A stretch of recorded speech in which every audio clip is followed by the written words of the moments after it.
No, covering the drugs is a cannabis-fueled burnout. Covering the rock and roll and the rough and tumble is Punch 'em Up WWF. And apart from all that, you'll find news, reviews, and in approximately 25 minutes, the end credits. But first, Christmas is coming and the goose is getting fat, but not as fat as a wad of dough that Sony, Microsoft, and Nintendo are hoping to get this festive season. As gamers, we are the target of large corporations who've spent much time and much money trying to figure out how to get us into the shops and then how to get us to part with our cash. So, right now, to even things up a bit, we're gonna pull back the curtain and reveal the tricks of the ad man's trade. Let's start with a look back at the gaming ads of yesteryear. Worried about what to get the kids for Christmas? Well, worry no more. Get them Stick. Way back in 1995, Sony unleashed their PlayStation on a game-skeptical public. The problem was how to interest a consumer who hadn't played computer games since they were at school. So give them Stick. Better that than they get PlayStation. Remember, Saps, do not underestimate the power of PlayStation. The SAPS ad sets out the brand values that PlayStation have continued to build.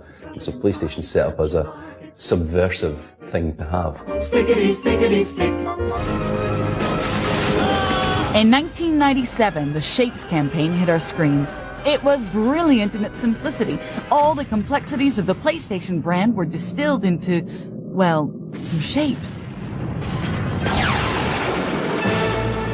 Do not underestimate the power of the PlayStation. Could almost be a proclamation from Al-Qaeda. It sounds like some secret terrorist sect that's saying we're much, much more dangerous than you think, and it's incredibly flattering to the target audience, as well as an incredibly powerful way to describe all the clever stuff that's locked up inside that box. For years I've lived a double life. The Double Life ads graced our screens in 1998. They had a slightly different agenda to the previous campaigns. I live a life of exhilaration. Of missed heartbeats and adrenaline. You see, gaming at this time had kind of a crappy image. Games were seen as childish, sad, and tragically unhip. PlayStation ads said exactly the opposite. Immerse yourself in a cool anti-authoritarian culture.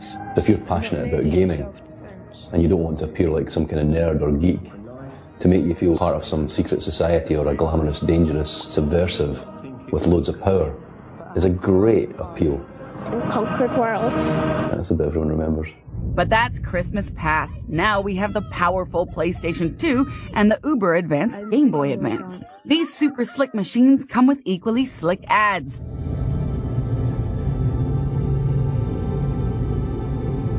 Welcome to the third place. PlayStation ads, it's the content of the ad that selects the target audience. Kids that are too young won't understand it. So the ad is actually selecting the people who understand it and are into it. Enough PlayStation already. What about the Game Boy? Well, the Game Boy ads are very, very different from the PlayStation ads. Now, we know that the target audience for Game Boys is, the average age is 18 years old. This guy is in his early 20s. So they're obviously trying to reach an adult audience. But what of the future? Well, you haven't escaped the clutches of the ad men yet. The conveyor belt of consumerism just keeps on rolling. Microsoft's first ploy is word of mouth. Yeah, they want to be the talk of the gaming town. Initially, we want to make sure that the hardcore gamers are really convinced about the Xbox, and then that word of mouth engine will continue on. And if they've already sort of embraced the brand, then they'll join the party. And Nintendo's GameCube is arriving next summer. If the American launch is anything to go by, we Brits can expect a long hot summer of Cube clubs with zany "What would you do for a GameCube" competitions and loads of freebies. Score! I know absolutely sod all about American wrestling. Proper wrestling with real wrestlers like Big Daddy and Kendo Nagasaki, well, that's different. I think we all deep down inside respect a big fat bastard in a leotard beating the crap out of another fat man. It's primal, instinctive, like the need to sniff a girl's shoes when she leaves the room. But the designers haven't bothered to make a wrestling game based on our pie-guzzling Saturday afternoon heroes. Instead, they've gone for the slightly more lucrative world of WWF. WWF SmackDown features some of the biggest names from this pretend sport. Now, I only know they're famous because I asked a 12-year-old and he assures me that The Rock is wicked, whatever that means. You get a choice of playing options, including the story section, where you have to make it in the crazy world that is WWF. And this adds a little to the game, but really, all you want is to get sweaty and pummel one or two men in the ring. So forget the story and just head to the tournament. Now, I've been singing its praises so far, and it has loads of features, all different kinds of fights and teams, and this will make 1 million teenagers on council estates cream themselves. But it isn't flawless. The controls are terrible, really fiddly and complicated. Now, I'm a busy man. I do not have 2 hours to spend working out how to make an American put another American into a half Nelson. I want to be able to do it instantly.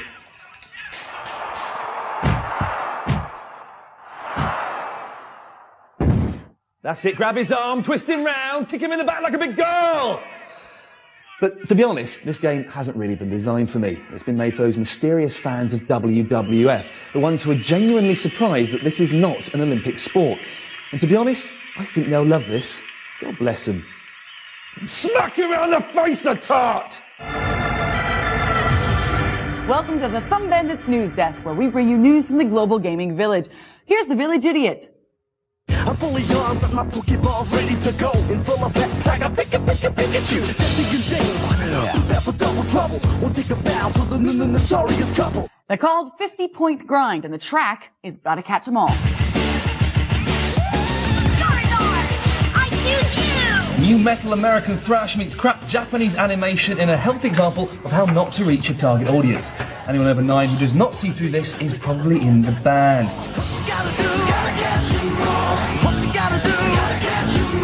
Not really Limp Bizkit, more just limp. Alex, didn't see my pocket monster. And staying Japanese, game-making legends SNK have finally bowed out after 20 years of video gaming. The company responsible for the Neo Geo Pocket have finally lost the uphill struggle against the Game Boy. Oh, R.I.P. SNK. Elsewhere, new British developers Prey Digital are set to unveil their brand new title, Stung.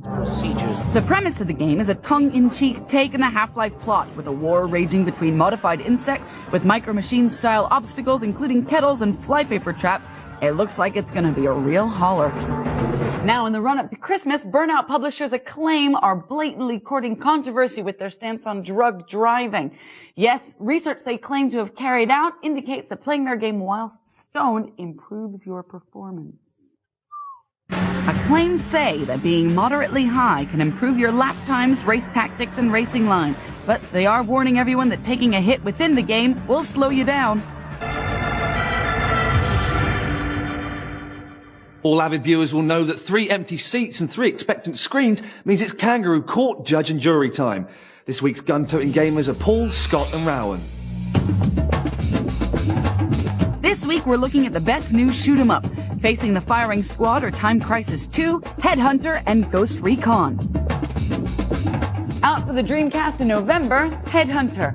In the not-so-distant future, committing a crime means that you're indebted to the state. If you don't have the cash, you're paying in body parts, mate. This could only come from the sick and twisted mind of an X-Files creator. Hey, it did. But did our jury think that it was X-rated or X-directory? Keep your eyes open. That headhunter could show up and the boss wants him bad. Is it eye candy or an eyesore? Very much eye candy. It's a gorgeous looking game. Best part of the game for me is the story, the plot itself. Very filmic, very cinematic. You get very involved in it. Anything let it down? Yeah, for me it was too much of a mix of styles, too much of a mix of genres of game.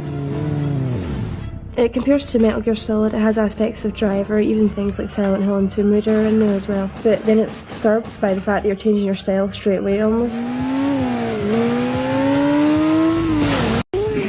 Talk to me, Paul. Who is going to like this game? If you're an RPG fan, a shooter fan, then it's going to suit your fancy because it's got both in there. And finally, is it worth the price? For £30, it's great value. Time Crisis 2 won't blow you away with any highfalutin plots or concepts. The idea is simple. Shoot them before they shoot you! Action! Action! Action! Action! How does this compare to the first one? Is this as good, as better, not as good? Well, Pretty much the same, but I mean it's been updated for the PS2, so it's nicer graphics, going a bit faster. What's the story like? I don't really care. The story in Time Crisis is never the most important part. You pick it up to shoot through while you get the bloodlust to put it down. Now, what would you say is the worst part of this game? The fact that it does become very repetitive very quickly. What would you say is the worst part of this game? Game over. Last and perhaps least is Ghost Recon. Now, author Tom Clancy's name may not instantly conjure up images of battle-worn hardmen, but if you're a fan of the Rainbow Six series, then you already associate this guy with facial scars and extreme forms of heavy weaponry. Equipped with the latest battlefield technology and trained in the latest techniques of covert warfare, they strike swiftly, silently, invisibly. They call themselves the Ghosts. Ghost Recon, where does it fall in the great genre scheme of things? Oh, bit of a tricky one that. It's a shooter, but it's quite tactical as well, so it takes a wee bit of time to get into. Does it bring out the soldier in you, cowboy? I'm afraid my fatigues are still in the cupboard. Now, how difficult was Ghost Recon to pick up and play for a console gamer like yourself? Very difficult, actually. It's very thorough, very exacting. As a strategy game, there is a lot you have to learn in the first place anyway, but it seemed like I was spending a long time just training. So are you ready to drag your fatigues on then? Yeah, I've got the trousers on at least. Just let me run and find my coat. Now then, Scott, you're a bit of a PC strategy boy. How does it compare to other strategy titles? It's great, it's fantastic, I loved it. If you like the likes of Project IGI, Rogue's Beer, Rainbow Six, then this game's for you. What I liked about it from the start was the way that you controlled your squad. They had a bit of an AI, they knew what they were doing, but you could control them, you could give them suggestions and orders. You're a bit of a control freak then? Well, yeah, at home, yeah. Ooh, I don't want to know about that. So, with immaculately bad taste, it would appear our gamers enjoyed all 3 games this evening, but there's only one that can blast their head off. With votes of 2-1, it's Headhunter. Greetings, etc. Generic expression of gratitude followed by teasing mention of what's to come. Ditto, accompanied by girly smile. That's conversational shorthand. And now for something slightly sad. The Dreamcast, the original next-generation console, looks like it's going to be the first 128-bit machine to be consigned to the technological dustbin. As 2001 may be the last we hear of the Dreamcast, we thought we'd have a look at the console's top-selling games. Part chart, part obituary. A chobituary, if you will. Dead or Alive has had several incarnations, but one thing has remained throughout: the buxom women. Sure, there are great interactive and multi-leveled fighting arenas. Sure, it has one of the best fighting systems. But Dead or Alive is all about taking scantily clad women who could have you for breakfast, or preferably before breakfast, and getting them to perform some extraordinary high kicks. Winner! At number 4 is Sonic Adventure. Sega's Hedgehog mascot has come on leaps and bounds since he appeared on the Sega Genesis console in 1991. Sonic Adventure may be 3D, but at the end of the day, what we're talking about here is still collecting rings and defeating end-of-level baddies and Sonic's nemesis, Dr. Robotnik. Crazy Taxi is in 3rd place. While so many driving games opt to play the SIM card, Crazy Taxi decided to play the Crazy card. The more you drive like a joyrider, the better it gets. The music's good and the passengers scream and the pedestrians run for cover. I guess deep down, everyone wants to be a Travis Bickle. Far from being a simple PlayStation to Dreamcast copy or an update, Resident Evil, codenamed Veronica, is hailed by many as the best in the series. No surprise then to find the game at the number 2 spot. It's got more blood in it than a Carrie High School reunion. Ooh. But looking like the cat that got the cream in the Dreamcast Game of the Year chart is Star Wars Episode 1, Jedi Power Battles. As the name suggests, the game involves Jedi power battles. Your wits, skill and telekinetic powers go up against droids and evildoers in that galaxy far, far away. Each level relates specifically to the film. This is the game you are looking for. So the Dreamcast is on the way out, proving that it's the Betamax of the next generation. Pray a moment's silence for its 128 bits. I don't think so, to be honest, love. Oh, why not? Well, because it imbues an inanimate object with what are essentially uniquely human feelings. And to be honest, it's just a plastic consumer product. Okay. Fire. Water. Earth. Air. The 4 elements, but who, what, and where is the 5th? Enough of all this new age hokum. New York Race is a futuristic racing game that's loosely based on a high-profile film, The Fifth Element. It features hovering ships, stunning locations, and more adrenaline than a bungee jump on amphetamines. Well, we've heard that one before. 1999's Phantom Menace tried this very same tactic. Take the only worthwhile scene in a relatively poor film, turn it into a racing game, and suck it dry.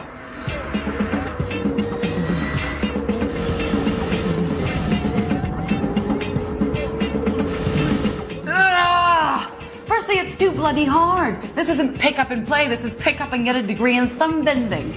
Secondly, there's no sense of speed. A New York race requires too much brain power. Despite the jaw-dropping city streets, the game is dull. But you still have to work like a bastard to get to the end of the level. And what about multiplayer versus 2 on PlayStation 2 and up to 8 on PC? It is a saving grace because against a human being, you actually have a chance to beat your opponent. New York Race is a classic example of style over content. On the surface, it's deep, but deep down, it's shallow. It's out to buy now for the PC, the PlayStation 2, and the Game Boy Advance.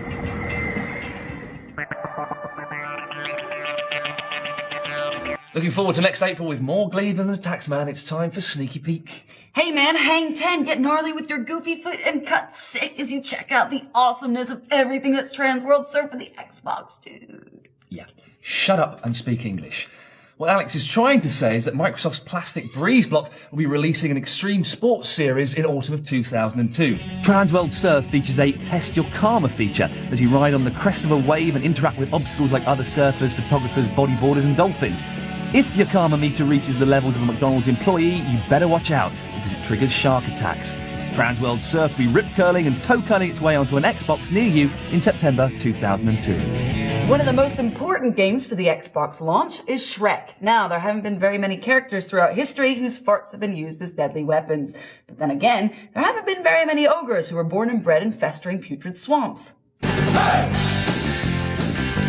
It's one of the Xbox's launch titles. You take control of the Great Green One as he travels through 4 worlds, 12 levels, and 36 missions during 80 hours of gameplay. Forget all that cloak and dagger nonsense about secret game development because we can unveil new footage of the Cape Crusader on the GameCube. And for someone who's been fighting crime for over 60 years, this pensioner still looks rather sprightly. The plot of Batman Dark Tomorrow is the usual jiggery-pokery about an evil mastermind, a plan for world dominance, and an orphan with a major crime-fighting chip on his shoulder. But from what we've seen so far, this may well prove to be the best of the series to date. The makers have enlisted the help of real Hollywood stuntmen to help animate some of the set pieces in the game. Look out for some fantastically grimy looking playing environments like the sewers, the downtown area and notorious Arkham Asylum. Batman Dark Tomorrow will be available on the GameCube when the console is released over here next autumn.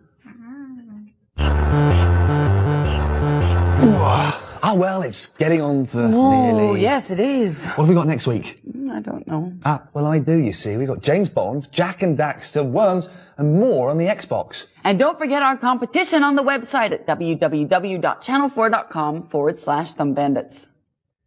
I'm glad that's over. Do you fancy a little pre-Christmas drink? But no, let's play Spunky Monkey. It's fantastic. You drink as much beer as you can, and the last person to... No, that involves climbing off a monkey's back, so it's quite unpleasant. No, let's play quarters. What's that? It's an American game. Take quarters, bounce them, pop them in the bottom. Yeah, that doesn't sound like any fun whatsoever. Let's play The Drunk Lady Sings. No, let's play Asshole. Now you're talking.